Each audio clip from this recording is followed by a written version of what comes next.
Tem gente ganhando muito dinheiro com a sua incapacidade de pensar com calma. Casas de aposta gastam fortunas em publicidade para te convencer de que a próxima rodada vai ser a que muda a sua vida, sabendo perfeitamente que a matemática está contra você. Político mente descaradamente numa live e sabe que em poucos dias a mentira vai virar verdade para quem só viu aquele recorte de 15 segundos.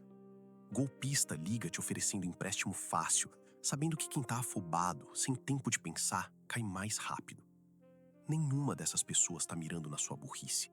Estão mirando na sua pressa, na sua falta de atenção, na sua incapacidade de parar e examinar antes de reagir. E o que mais assusta nisso tudo é que esse cenário não é acidente. Existe uma indústria inteira trabalhando, com pesquisa de comportamento, neurociência e muito dinheiro, para te manter exatamente nesse estado, ansioso, disperso, reagindo no impulso, nunca parando tempo suficiente para pensar com profundidade sobre nada. Tem uma escritora americana chamada Hannah Arendt que estudou de perto como sociedades inteiras caem em barbárie. E a conclusão dela foi perturbadora. Não foi um exército de monstros que cometeu as maiores atrocidades da história. Foram pessoas comuns, que simplesmente pararam de pensar com profundidade sobre o que estavam fazendo. Ela chamou isso de banalidade do mal. E o ponto mais assustador dessa ideia é que pensar criticamente não é um talento raro. É um hábito que se perde quando você passa a vida inteira sem exercitar. E é exatamente aqui que entra a leitura. Não como hobby, não como um meio de impressionar ninguém numa rede social. Pensa no seguinte: para acompanhar um livro de verdade, sua mente precisa segurar uma ideia por minutos seguidos, sem cortes, sem nova dose de estímulo a cada poucos segundos. Isso é treino. É o mesmo tipo de músculo que você usa para não cair numa promessa fácil demais de dinheiro rápido, para não comprar de cabeça a primeira versão de uma notícia, para perceber quando alguém está tentando te empurrar para uma decisão antes que você consiga pensar com calma. Existe uma escritora chamada Annie Dillard que passou um ano inteiro observando, com atenção quase religiosa, os detalhes de um pequeno riacho perto de onde morava. Ela escreve sobre ficar parada por 40 minutos, observando um único animal, sem que ele nem soubesse que ela estava ali. E ela chega a uma conclusão simples e poderosa. A gente desperdiça a maior parte da própria energia mental, ficando preso dentro da própria cabeça, ansioso, distraído, sem nunca realmente olhar para fora com atenção verdadeira. Quando você aprende a prestar atenção de verdade no mundo, num livro, numa conversa, você se sente mais vivo e, principalmente, mais difícil de manipular. E aqui está o ponto mais incômodo de tudo isso. A gente confunde entretenimento compulsivo com descanso mental.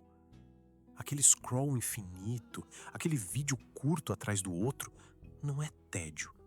É uma forma de vazio ocupado que parece alívio, mas na verdade esgota. Tédio de verdade, aquele desconforto de não ter nada para fazer, é incrivelmente fértil. É dentre dele que o pensamento profundo nasce. E é exatamente esse tipo de tédio que a gente está perdendo a capacidade de tolerar. A escritora Susan Sontag dizia que cinismo é o que nos torna indiferentes diante da possibilidade real de mudança. Quando você acha que tudo é igualmente corrupto, que ninguém presta, que não vale a pena nem prestar atenção em política porque é tudo a mesma coisa, você se desliga exatamente do tipo de pensamento que poderia te proteger de ser manipulado por essa mesma política. Cinismo parece sabedoria, mas na prática é rendição. A escritora Bell Hooks ia além. Ela dizia que o cinismo nos impede de acreditar na possibilidade real de intimidade, de comunidade, de mudança coletiva. Manter esperança, para ela, não é ingenuidade. É uma prática disciplinada, necessária para a sobrevivência e para qualquer transformação real. E ler é literalmente um exercício diário dessa disciplina de esperança. Então, aqui está o convite real desse vídeo, sem fórmula mágica. Comece a ler, de verdade, com atenção, mesmo que sejam só 10 páginas por dia. Isso não vai resolver a economia do país, nem vai parar o próximo golpe que alguém vai tentar contra você na internet. Mas vai te dar de volta a capacidade de parar, pensar e decidir com clareza antes de reagir. E isso, sozinho, já te torna uma pessoa muito mais difícil de manipular.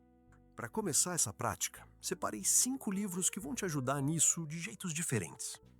O primeiro é 1984, do George Orwell. Você vai entender de um jeito visceral como a manipulação da linguagem e da informação consegue moldar o que uma sociedade inteira acredita ser verdade. O segundo é A Geração Ansiosa, de Jonathan Haidt. Ele mostra com dados reais como o consumo compulsivo de tela fragmentou a nossa capacidade de atenção e o que dá para fazer para reverter isso. O terceiro é Vigiar e Punir, de Michel Foucault.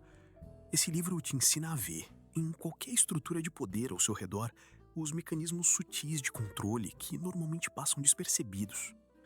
O quarto é A Hora da Estrela, de Clarice Lispector. Curto, intenso e uma prova de que mesmo a leitura mais simples consegue treinar sua capacidade de prestar atenção genuína em quem o mundo normalmente ignora. E o quinto é O Velho e o Mar, de Hemingway. Um livro pequeno sobre uma coisa enorme, a recusa de desistir, mesmo quando tudo ao redor diz que já é hora de parar. Os links de todos estão na descrição. Comenta aqui qual desses você já leu ou qual vai ler primeiro. E não se esqueça, página por página, você chega lá.